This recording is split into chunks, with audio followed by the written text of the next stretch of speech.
In the silence of the early morning, when the world is still asleep, the warrior of the mind begins his training, but not with the body with awareness, because the greatest battles we face are not against others.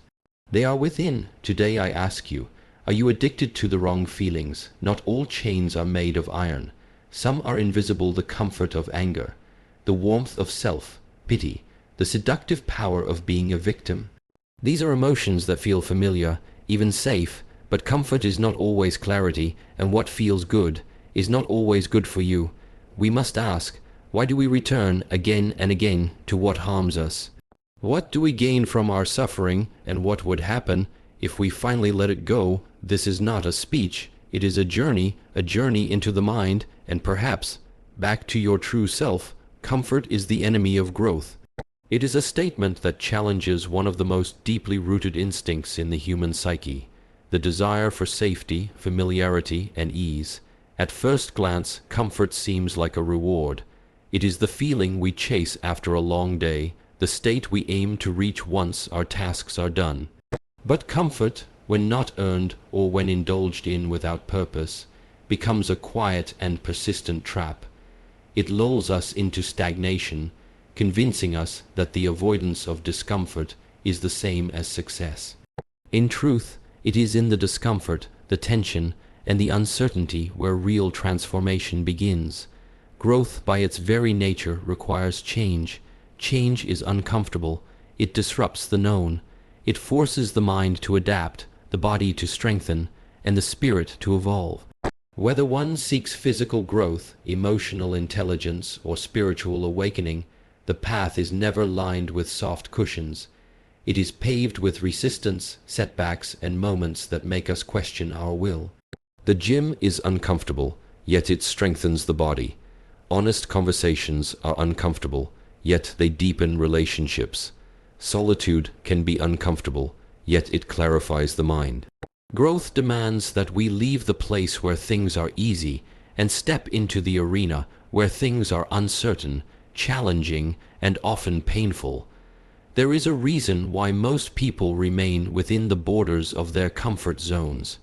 It feels safe, it feels controlled, there is less risk of failure, less exposure to judgment, and less vulnerability. But what is overlooked is the hidden cost. Comfort, when overly indulged, leads to complacency. It dulls the edge of ambition, clouds the clarity of purpose, and slowly, without warning, erodes the desire to strive for more.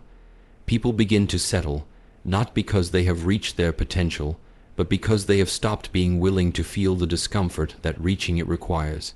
In that settling, they trade growth for familiarity, they trade evolution for repetition, and worst of all, they trade authenticity for approval. One of the most dangerous aspects of comfort is its ability to disguise itself as self-care or peace. But peace without progress is not peace, it is avoidance. Comfort without challenge is not rest, it is regression. We must learn to discern between true restoration and numbing. Many people confuse stillness with laziness, calm with withdrawal, and rest with fear. They stay in jobs they hate, relationships that drain them, and routines that no longer serve them because the discomfort of change feels too great. They are not lazy, they are trapped in comfort, and because it does not hurt loudly, they do not realize how much it is quietly costing them. Discomfort is not the enemy, it is a signal. It is the body and mind telling you that you are entering unfamiliar terrain, that unfamiliarity is necessary. It means you're doing something new, stretching beyond what you already know, moving towards something greater. The discomfort you feel when learning a new skill, when challenging a limiting belief, when choosing to respond with patience instead of anger, that discomfort is growth in real time. It is the fire that forges strength, not the cushion that keeps you still.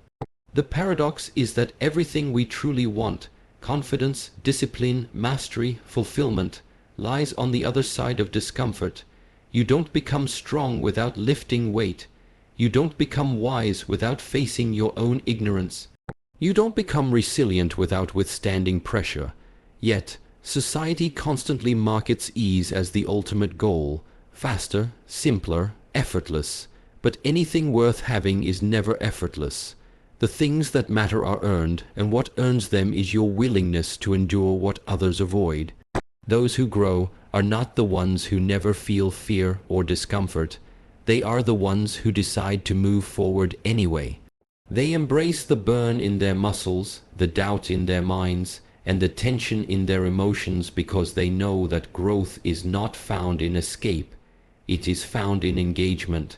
They understand that comfort may feel good in the moment, but growth feels better in the long run. And they choose growth, not because it is easy, but because it is real. Familiar pain is often chosen over unfamiliar peace. This may seem illogical at first, but when you look deeper into human behavior, it becomes clear that people often cling to what they know, even if it hurts, rather than venture into something unknown, even if it holds the possibility of healing. The human mind is drawn to patterns, and those patterns, once repeated enough, become emotional habits. Emotional pain, when experienced repeatedly, becomes a kind of psychological home. We know its shape, its triggers, its rhythm. And in that familiarity, we find a strange sense of comfort. The fear of the unknown is one of the most powerful forces that shape human decisions.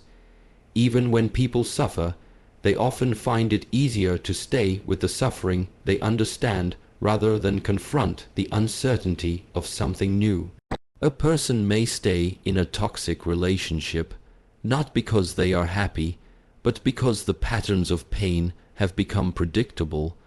They know how to navigate the conflict, how to brace themselves for the emotional fallout, how to recover just enough to get by. The idea of leaving, of starting fresh, of stepping into peace that they have never experienced before, that becomes more frightening than staying where they are. Peace requires trust, openness, and vulnerability. Pain, when familiar, requires only endurance. This tendency is not just about relationships. It can be seen in how people respond to their own thoughts and emotions. Some people become addicted to self-pity, not because they enjoy feeling small, but because it gives them a framework in which they are not responsible for changing. If the world is against them, if nothing ever works out, then they are excused from effort. Others may become attached to anger. It becomes a way to feel powerful, to protect themselves from the deeper vulnerability of sadness or disappointment. They have built identities around these emotions, and without them, they would feel lost. Letting go of pain means letting go of who they believe they are. There is also a kind of moral narrative people construct around their pain. They tell themselves stories about being the victim, the fighter, the survivor. These stories give meaning to their suffering, and that meaning becomes part of their identity. To choose peace would mean rewriting those stories.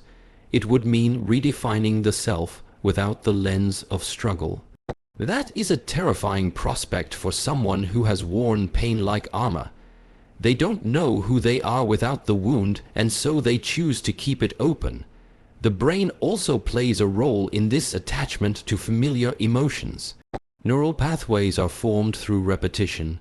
If you've spent years reacting to disappointment with bitterness, your brain becomes wired to take that path automatically. It feels natural, even if it's harmful.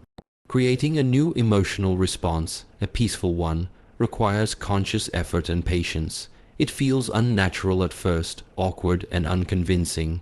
The unfamiliarity of peace makes it feel false, while the pain, though destructive, feels honest. And so people return to what they know. In many ways, this is a survival mechanism. The brain's priority is not happiness, it is survival, and anything familiar, even suffering, signals survival. Change signals risk. Peace, when unfamiliar, feels suspicious. It feels like a trap. People may even sabotage peaceful moments because they can't trust them. They wait for something to go wrong, for the shoe to drop, and when it doesn't, they create the drama themselves, because that is what they understand. They are not broken, they are patterned, but those patterns must be broken consciously. To move toward unfamiliar peace requires courage. It means allowing space for silence when you're used to chaos. It means accepting stillness when your nervous system is addicted to stress. It means choosing a soft response when your instinct is to defend or attack. That transition is not easy. It can feel like weakness. But it is not. It is strength. It is the strength to face yourself, to face your conditioning, and to say, I will not live inside this pain just because I know it. This work begins in awareness. You must first recognize the ways in which you are choosing your suffering, not because you want to suffer, but because you've come to believe it's all there is. You must observe your emotional habits like a monk observes his breath, with patience and without judgment. And slowly, over time, you learn to pause. In that pause, you can choose differently. You can choose peace, not because it's comfortable yet, but because it is right. You learn to sit in the awkwardness of unfamiliar peace until it becomes your new home. Emotions are habit. Strain them like muscles. This idea may seem unusual at first, especially because we often think of emotions as spontaneous reactions, things that happen to us rather than things we can shape. But just like physical habits are formed through repetition, emotional patterns also take root in the mind through repeated experience, response, and reinforcement. The more you respond to stress with anger, the more automatic that reaction becomes. The more you respond to disappointment with self-pity, the easier it is for your mind to go there without conscious thought. Over time, these emotional reactions harden into habits, and we begin to mistake them for our personality.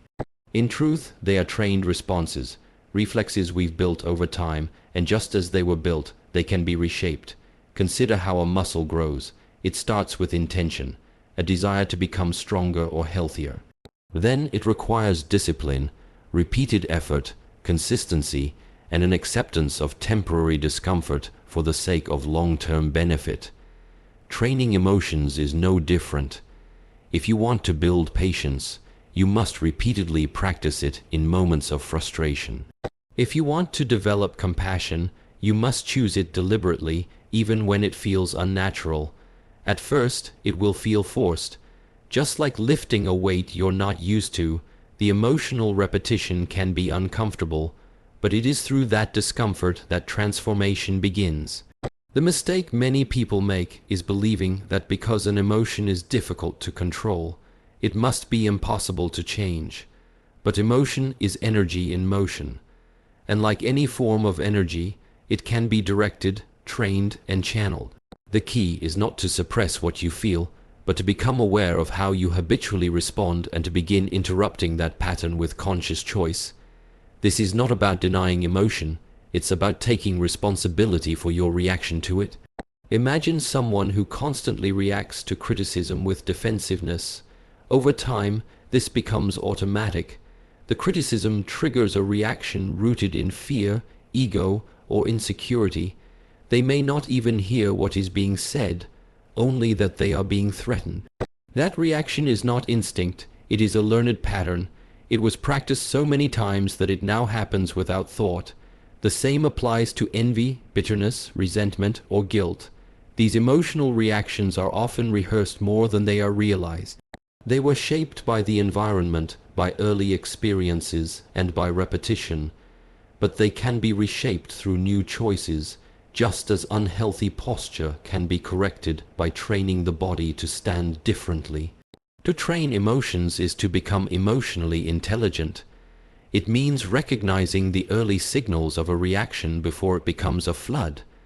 It means learning to breathe through anger, to pause before speaking, to observe the stories your mind tells you in moments of sadness or fear. It requires effort, and often it feels like work, because it is. But what greater work is there than learning to master the one thing that controls how you experience the world? What's often overlooked is that just like with physical training, consistency matters more than intensity. You don't need to have breakthroughs every day, you need to show up. A small act of emotional discipline, repeated consistently, can completely shift the structure of your emotional life. Choosing to not respond with sarcasm when you're annoyed, choosing to forgive even when you're still hurting, choosing to listen without interrupting. These are small moments that, when practiced repeatedly, build new emotional reflexes. Eventually, they replace the old ones, just as stronger muscles replace weaker ones. The process is not linear. You'll fall back into old patterns. You'll have days where your emotional reactions get the better of you. But each time you return to the training, you strengthen your awareness. You create a space between the emotion and the reaction, and in that space, you gain power. This is not about becoming emotionless. It's about becoming emotionally fluent, able to understand, interpret, and respond in ways that align with your values rather than your impulses. Just like a disciplined athlete doesn't wait to feel motivated before training, you cannot wait to feel peaceful before practicing peace. You do it anyway. You breathe deeper when you're angry. You hold space for someone else when you're impatient. You choose truth when it would be easier to hide behind excuses. These are not performances. They are practices.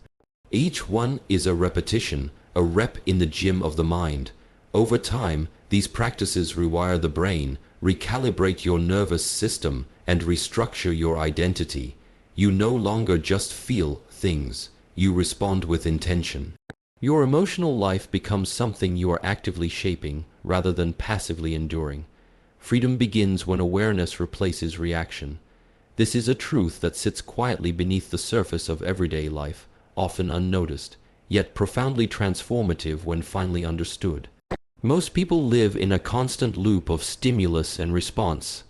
Something happens, and without thinking, they react. A comment is made, and anger rises. A plan fails, and frustration takes over. Someone pulls away, and fear grips the heart. These reactions seem automatic, but they are not beyond your control. They happen because awareness was absent in the moment. When you are unaware, you are not truly living. You are being lived by your programming, by your emotional habits, by your past. Awareness is the first step toward choice. Without it, there is no space between what happens and what you do about it. Everything becomes immediate, emotional, and often destructive. But the moment you bring awareness into the equation, something powerful shifts. There is a pause. In that pause is the ability to see clearly, to observe without judgment, to recognize what is happening inside you before it controls your behavior. This is not passivity, it is power. It is the ability to step back from the edge of reaction and ask, is this response necessary? Is it helpful? Is it true to who I want to be? When you begin to live with awareness, you stop being a slave to external circumstances. Someone else's anger doesn't need to become your anger. A setback doesn't need to trigger self-doubt.